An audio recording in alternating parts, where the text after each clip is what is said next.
Well, joining us now for a closer look at the broader markets is Jeffrey Kleintop, Charles Schwab Chief Global Investment Strategist.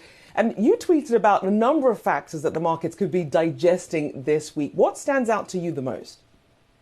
Well, volatility is still a major theme here in the markets. We've got to remember we had a really strong start to the third quarter. In fact, the MSCI World Index got off to its strongest ever start in Q3. And now we're seeing, a couple of back-to-back days, probably the worst we've seen, I think, since June. So remember, volatility is still an overall theme.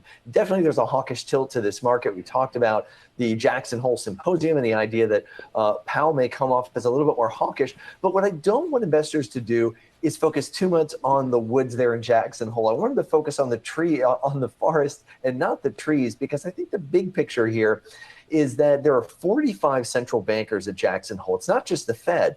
And the number of central banks hiking rates is now higher than the number that were hiking back in '08 when we were trying to rein in all that liquidity fueling the housing bubble. But now, signs are beginning to emerge that the trend in rate hikes might be nearing an end, which might be welcome news for investors. The Central Bank of Brazil and the Czech National Bank, I know we don't talk about them a lot, but they were the first major emerging market central banks to start tightening policy last year.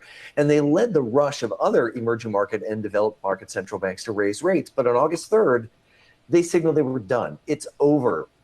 And in fact, just as a last point on this, the Bank of Korea, who's the head of the Bank of Korea, is going to be at Jackson Hole on Friday. They're likely to cut only 20 or hike only 25 basis points this week after 50 in July. So this is a sign that rate hikes may be at the beginning of the end, which could mean good news for investors looking out to next year. I was going to say, Jeffrey, so then taking a look at that, what that means here, because we've seen this rally kind of fizzle out here over the last couple of days, a rally that we've seen intact since about the middle of June. If, in fact, the Fed, if this is the beginning of the end, like you're saying, in terms of the rate hikes, then does this rally simply have legs?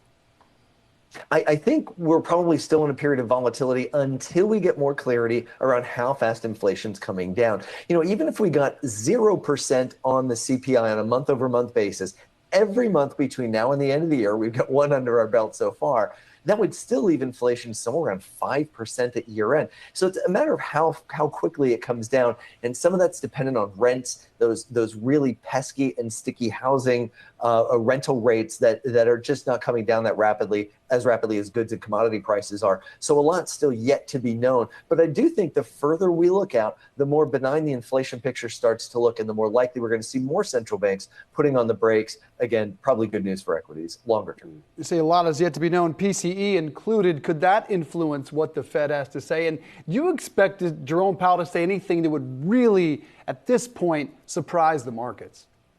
I don't. So yes, PCE is certainly going to matter. And there's a lot of data between now and the September meeting, of course, that we'll all be watching very closely, as I'm sure you will be covering very closely here on Yahoo Finance. But I think the key is that, no, I think as we've stated, Powell is trying to burnish the Fed's inflation fighting credentials. They tried to predict where inflation was going a year ago, and it blew up in their face. I think now they're going to lag the decline in inflation. So I don't expect to hear anything we don't already know. And that means that we're probably going to continue to see this trend that we've seen in the markets where they're rewarding shorter duration stocks, higher dividend paying stocks, and really punishing anything that's long duration, like we're seeing with tech today.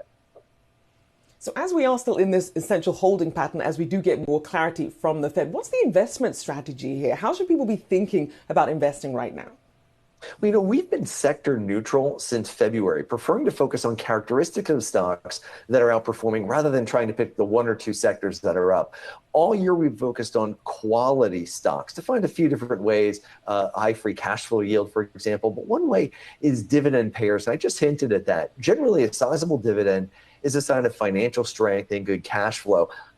High dividend stocks are outperforming the overall market in August. That's true in the US, Europe, and Japan, as they did in the first 6 months of this year. I wrote about that in an article titled The Return of Dividends on Schwab.com. High dividend bear market this year. They're actually posting gains this year and may continue to reward investors if the economy continues to struggle, which is our view here in the second half.